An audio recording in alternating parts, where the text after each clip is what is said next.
नमस्कार साथियों, sociology with Guru Dixit channel में आपका स्वागत है। आज आपके साथ में एक प्रमुख विषय ग्राम संरचना की बात करूंगा। जी हाँ, ग्राम संरचना पे काफ़ी काम हुआ है भारत में। श्यामा चरण दुबे जी का काम है, एम.एन. श्रीनिवास का काम है, आंध्र विदाई का काम है, और इन सबसे पहले एक और समाजशास्त्री हुए हैं, अक्षय रमन लाल देसाई, जो ए.आर. देसाई के नाम से जाने जाते हैं। जी.एस. घुरिये के अंडर में आपने पीएचडी की है। मुंबई विश्वविद्यालय में आपको रीडर की नियुक्ति हुई थी और घुरिये जी अध्यक्ष थे। बाद में आप मुंबई विश्वविद्यालय में समाजशास्त्र विभाग के अध्यक्ष बने।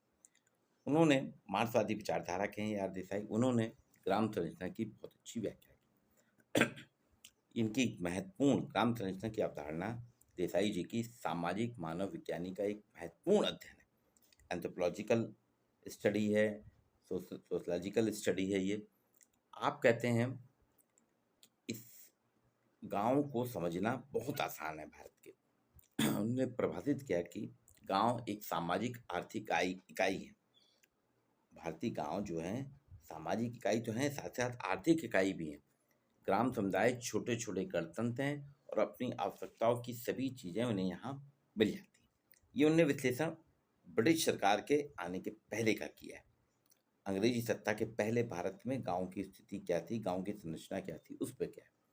बोले कई राज सत्ताएं बदलती रहीं, क्रांतियां होती रहीं, हिंदू, पठान, मुगल, मराठा, सिख, अंग्रेज मालिक बनते गए, लेकिन ग्राम, भारत के ग्राम यथावत रहे।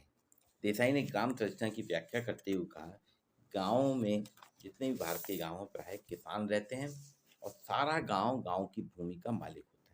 अंग्रेजों के पहले तक भारत में भूमि मालिक गांव होता था, व्यक्ति नहीं होता था। ग्राम पंचायतें गांव की संपूर्ण जनसंख्या का प्रतिनिधित्व करती थी और जोत खंडों के रूप में भूमि किसानों को परिवार के साथ बांट देती थी। ये आपका, ये आपका, आप करिए। अब गांव की कृषि परिवार के सभी सदस्य मिलजुल कर पारिवारिक आदिम हल बैल की मदद से करते थे और जो उत्पादन होता था उस पर पूरे समुदाय, ग्रामीण समुदाय का उत्पादन होता था और वो ही माना जाता था कि गांव की संपत्ति, और फिर सबको उनकी आवश्यकता के अनुसार दिया जाता था। इसमें किसी राजा या जमींदार की बात ही नहीं थी।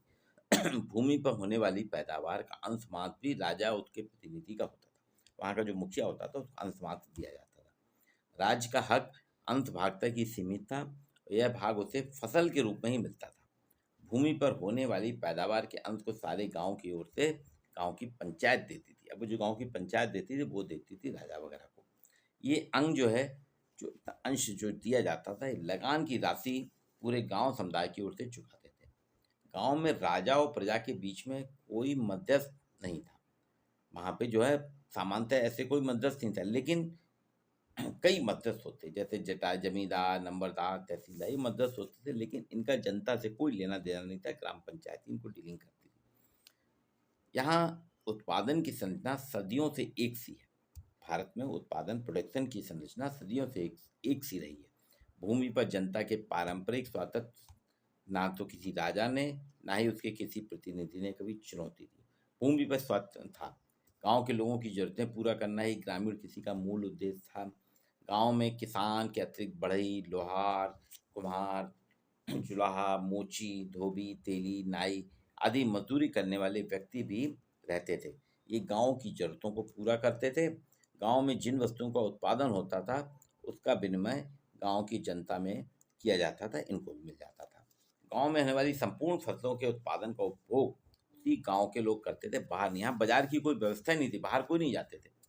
अब यार देसाई कहते हैं कि गांव में कृषि और उद्योगों के अपर्याप्त विशिष्टीकरण के कारण यहाँ श्रम विभाजन नहीं हुआ, डिस्ट्रीब्यूशन ऑफ लेबर नहीं हुआ।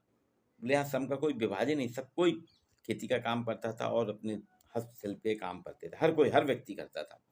आर्थिक रूप से गांव आत्मनिर्भर होते थे क्योंकि कच्चा माल इन्हें गांव में मिल जाता है। लकड़ी वगैरह पास के जंगल से ले आते थे, मकान बना लेते, हल वगैरह बना लेते थे, सभी कुछ इनको मिल जाता था। गांव पूर्णतः सब विकसित थे। गांव पूर्णतः सब आत्मनिर्भर थे। गांव के समीप जंगलों से लकड़ी मिल जाती थी। मृत पशुओं के चमड़े से चमार लोग जूते चप्पल बना लेते थे। हस्तशिल्प की कारीगरी सदियों की हमारी वंशगत परंपरा थी। इसलिए कार्ल मार्क्स ने भी इसमें देसाई कहते हैं, कार्ल मार्क्स ने भी कहा है कि भारतीय गांव जो है छोटे और बड़े पुराने भारतीय जन समुदायों में भूमि के संयुक्त अधिकार वाले गांव थे। यहाँ कृषि थी, हस्तशिल्प का संयोजन था, अपरिवर्तनशील श्रम विभाजन था। गांव में सम्मिलित रूप से खेती की जुताई कटाई की जाती थी और प्रत्येक परिवार सहायक उद्योग के रूप में अपनी आवश्यकता अनुसार कटाई बुनाई करते थे। गांव में गांव का ही गांव प्रमुख होता था, न्यायाधीश होता था, पुलिस तहसीलदार का समन्वय बना रहता था। बही खाता रखने वाला गांव में जो भी उत्पादन होता था फसलों, उनका हिसाब रखता था, फिर उनको बांटने का हिसाब रखता था। एक व्यक्ति अपराधियों पर नजर रखता था। गांव से गुजरने वाले यात्रियों की रक्षा भी गांव के लोग ही करते थे और उसे समीप के गांव तक पहुंचा, जहां जाना है उस समीप के गांव की सीमा तक पहुंचा देते थे। फिर उस गांव का व्यक्ति उसको दूसरे गांव पहुंचा देता था। पड़ोसी समुदायों से गांव की रक्षा के लिए एक समिति बनी होती थी। अब इन्होंने कहा है गांव की संरचना को जो विवेचित किया है, वो कहते हैं गांव की संरचना 3 स्तर पे थी: प्राथमिक, मध्यवर्ती, उच्च स्तर। प्राथमिक स्तर पे परिवार और पड़ोस होते थे।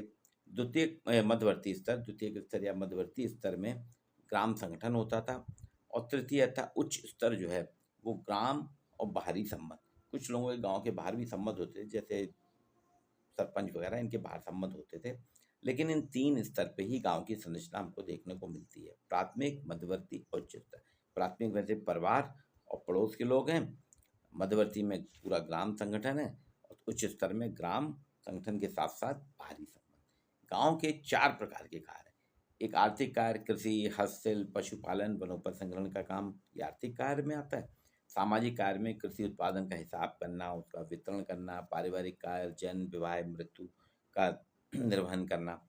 राजनीतिक कार्य में गांव का नेतृत्व करना, आंतरिक और बाह्य सुरक्षा करना गांव की। और सांस्कृतिक कार्य में होली, दिवाली, दशहरा, मेला मड़ई का आयोजन करना।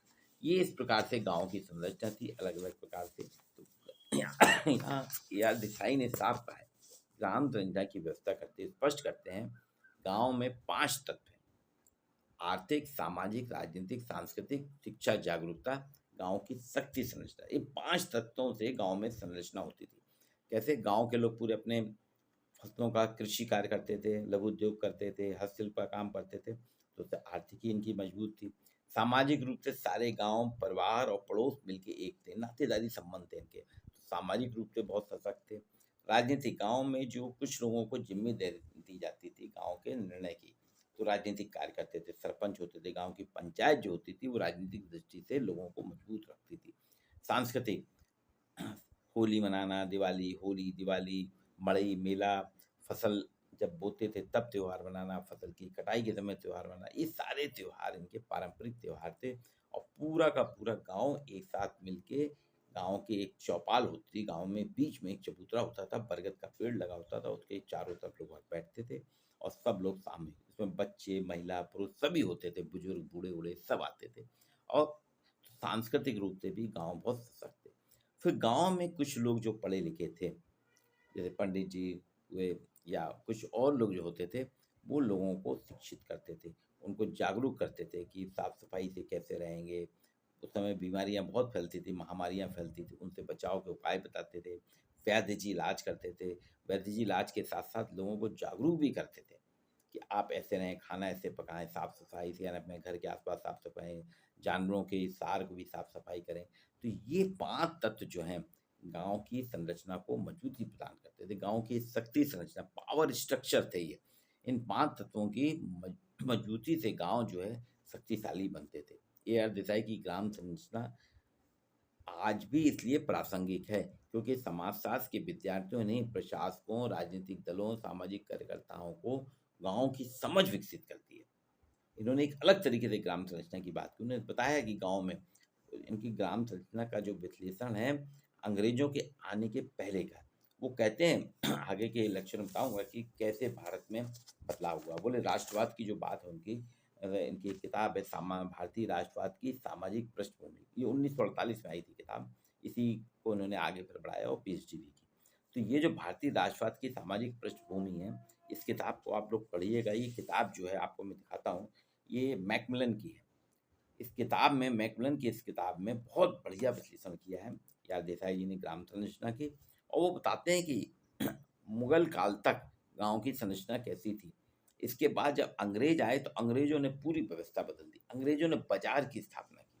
उन्होंने बताया कि अंग्रेजों ने बाज़ार की स्थापना की। गाँव की संरचना में जो गाँव का मालिक पूरा, गाँव की जितनी भूमि है उसका मालिक पूरा गाँव होता था। अंग्रेजों के आने से व्यक्तिगत मालिक होने लगे। तो वो एक अलग संरचना है। अभी आज इतनी ही कि उसमें उन्होंने सामाजिक, आर्थिक, राजनीतिक, सांस्कृतिक कार्यों की चर्चा की। बोले गाँव सब मिलके सामाजिक, आर्थिक, राजनीतिक, सांस्कृतिक कार्य करते थे। गाँव की शक्ति के लिए उन्होंने बात की, आर्थिक रूप से, सामाजिक रूप से, सांस्कृतिक रूप से और शिक्षा और जागरूकता। ये 5 तत्वों के आधार पे उन्होंने गाँव में शक्ति संरचना की बात की है। वो बताते हैं गाँव का उत्पादन पूरा गाँव का होता था, किसी एक व्यक्ति का नहीं होता। गाँव के पूरी ज़मीन जो है खेती की, उसमें गाँव के लोग जाके खेती करते थे, सभी लोग करते थे। और क्या फसल बोना है ये तय कर लिया जाता, फसल की कटाई होती, सब मिलके काटते थे।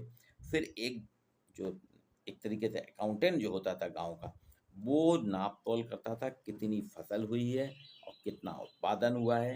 गाँव में 50 घर हैं तो 50 घरों में कितना बाँटा जाए और कितना बीज के लिए, अगली फसल के लिए रखा जाए, कितना जानवरों के लिए भूसा वगैरह रखा जाए। गाँव में एक स्थान जैसे खेती का स्थान होता था, ऐसी भूमि होती थी, चरोखर होती, गाँव के सारे जानवर वहाँ पे चरने जाते थे। तो ये गाँव के समीपस्थ जंगल भी उनका अपना होता था।